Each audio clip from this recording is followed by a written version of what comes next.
देखिए, देश को बहुत गर्व है और मुजफ्फरनगर जिले के लिए बड़ी उपलब्धि। यहाँ से 3 अभी एशियाड गेम्स में मेडल जीत के लाए। अर्जुन ने गोल्ड मेडल जीता है। तो हमारे नौजवान कोई कसर नहीं छोड़ रहे, बहुत टैलेंटेड हैं।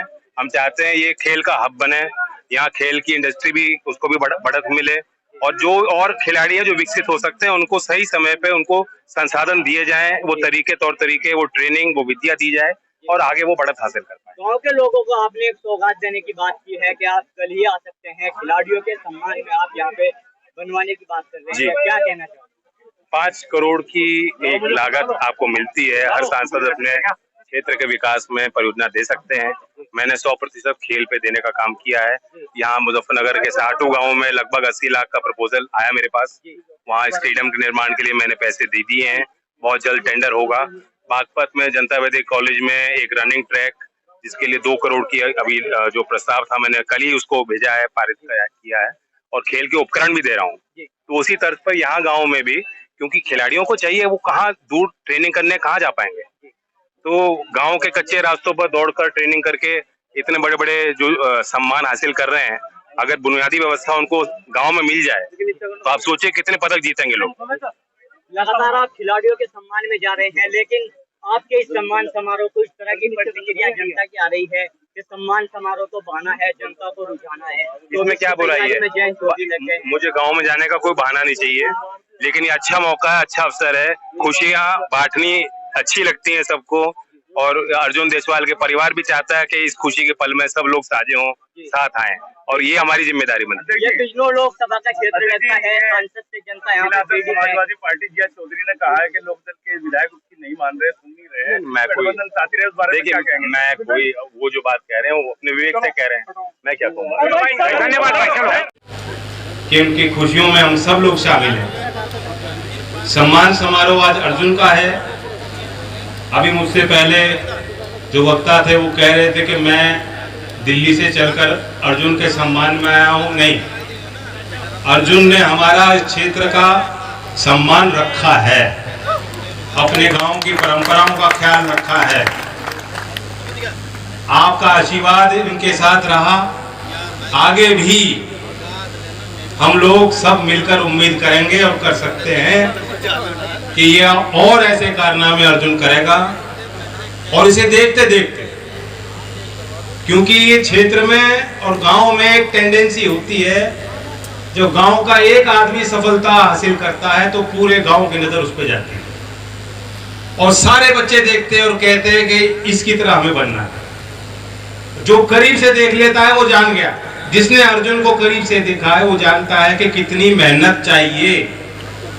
बाहर तो दूर से जो देखेगा उसे सिर्फ चकाचौंध नजर आएगा, उसे देखेगा कितना सम्मान मिल रहा है। लोग पूछ रहे हैं, स्टार बन गया अर्जुन, इसके इंस्टाग्राम के फॉलोअर बढ़ जाएंगे, लेकिन उन्हें मालूम नहीं।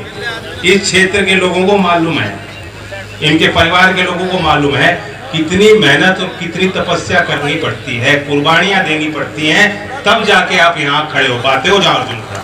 जय चौधरी। और जो आदमी इतने करीब से देख लेता है मेहनत को, वो सीख जाता है कैसे करना है, वो सारे रास्ते जान जाता है। अर्जुन के एक पदक ने, जो पहला पदक है गांव बसेरा के लिए, पहली बार एशियाड में मेडल अर्जुन जीत के आया है।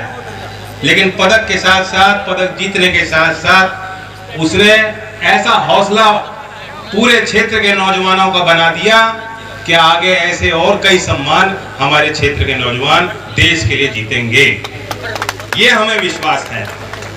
और अगर ऐसी व्यवस्था हमें बनानी है, कुछ काम हमें और आपको भी करने हो। इस पे मैंने भी सोचा है और आप भी बहुत सोचते होंगे। हमारा देश इतना बड़ा है, विविधताओं से भरा देश है, बहुत अच्छे लोग हैं, सब तरीके के लोग हैं, गुलदस्ता है हमारा देश। हर सुगंध का फूल मिल जाएगा, पहाड़ी मिल जाएंगी, नदियां मिल जाएंगी, हर तरह का तापमान मिल जाएगा, अलग अलग मिजाज के लोग मिल जाएंगे और बहुत मेहनत कश लोग हैं। वो किसी से कुछ गलत नहीं करते, खास तौर से गांव देहात के लोग बेहद ईमानदार हैं भारत देश।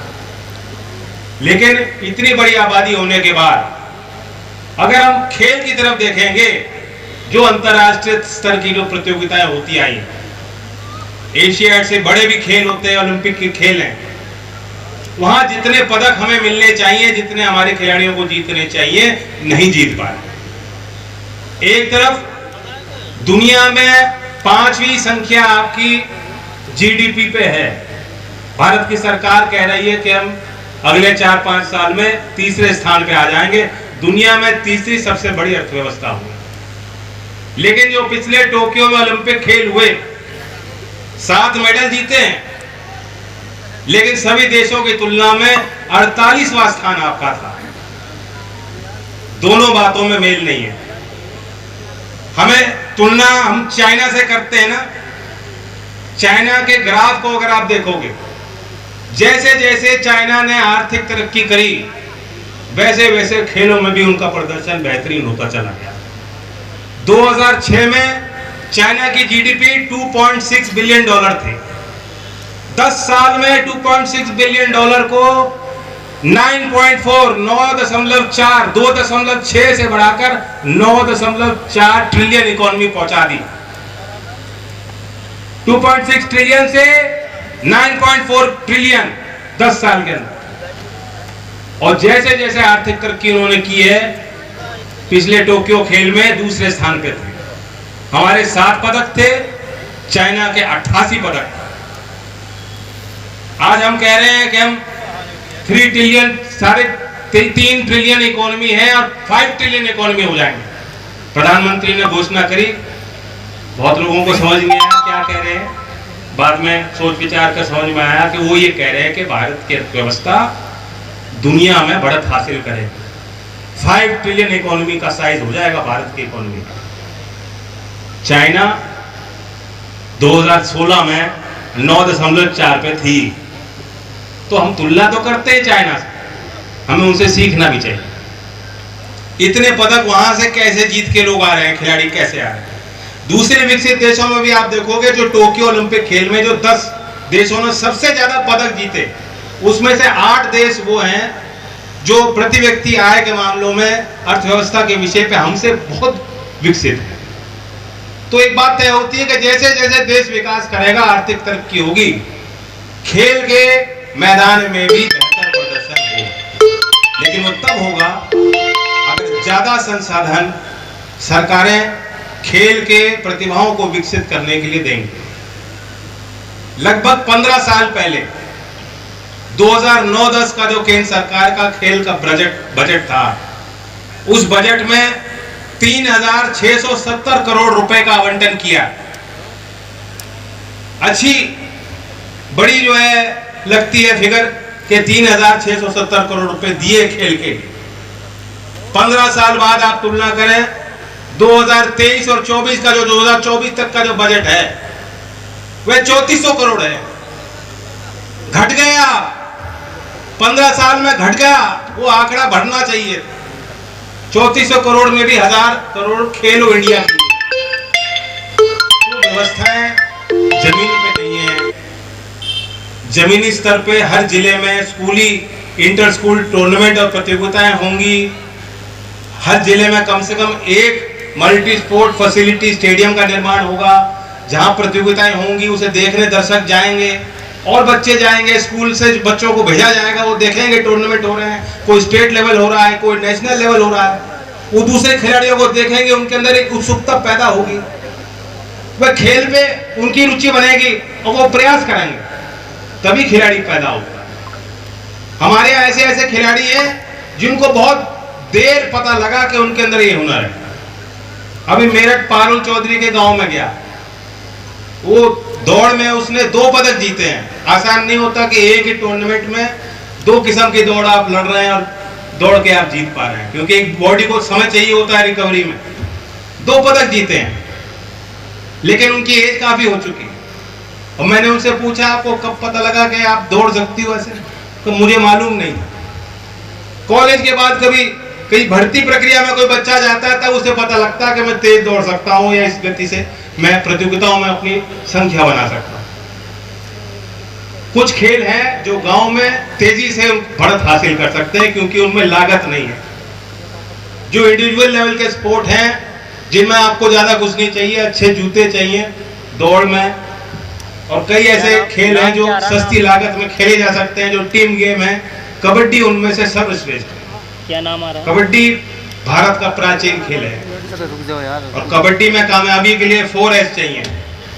एक तो स्ट्रेंथ होनी चाहिए, शक्ति होनी चाहिए, स्फूर्ति होनी चाहिए, स्टेमिना चाहिए।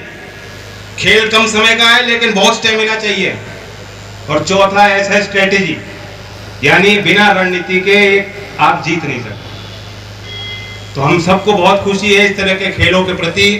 गांव देहात में आयोजन हो, हमारे खिलाड़ी आए, विकसित हो अंतर्राष्ट्रीय पटल पर। और अर्जुन के लिए भी हमारी शुभकामनाएं। हम चाहते हैं कि एक पूरा इसका घर में कमरा भर जाए इसके जो है मेडल के साथ और ट्रॉफी से, और खूब सम्मान इसे मिला जाए, उसे नवाजा जाए। मैं अपनी तरफ से कह सकता हूं कि गांव की ओर से एक बात मेरे नजर में आई। अभी बात रखी गई कि यहाँ कोई स्टेडियम नहीं है, कोई इस तरह का मैदान नहीं है, दूर दूर तक नहीं है, दूर दूर तक नहीं है। तो यहाँ मैं अपने तरफ से कहना चाहता हूँ, क्योंकि आपको मालूम है कि मैं अपनी सारी सांसद निधि खेल के लिए, खेल के निर्माण के लिए दे रहा हूँ। बहुत डिमांड होते हैं सड़क के लिए, लाइट के लिए और चीज़ों के लिए, लेकिन 100% खेल के लिए, निर्माण के लिए, कबड्डी के लिए खास तौर से। तो गांव के सभी मौजूद लोग यहाँ मौजूद हैं। आप अगर कल तक करें तैयारी तो कल भी आ जाएं, दिल्ली कार्यालय पे मुझसे मिल लें। और हाथ के हाथ जो आप जमीन का प्रस्ताव अगर आपको करना पड़ेगा, जमीन देनी पड़ेगी, देखनी पड़ेगी कहाँ वो जमीन उपलब्ध है। अगर आप चाहें हॉल का निर्माण करके उस पर कबड्डी मैट हो, लाइट हो, श्रोताओं के लिए व्यवस्था हो, जो व्यवस्था गांव के लोग तय करेंगे, 20, 25, 30 लाख भी मुझे देना पड़ेगा। आपके आशीर्वाद से आपने यहाँ विधायक बनाया गठबंधन, तो जितना मैं दूंगा डबल जो है हो जाएगा काम। राजी हो इस बात के लिए? धन्यवाद, धन्यवाद।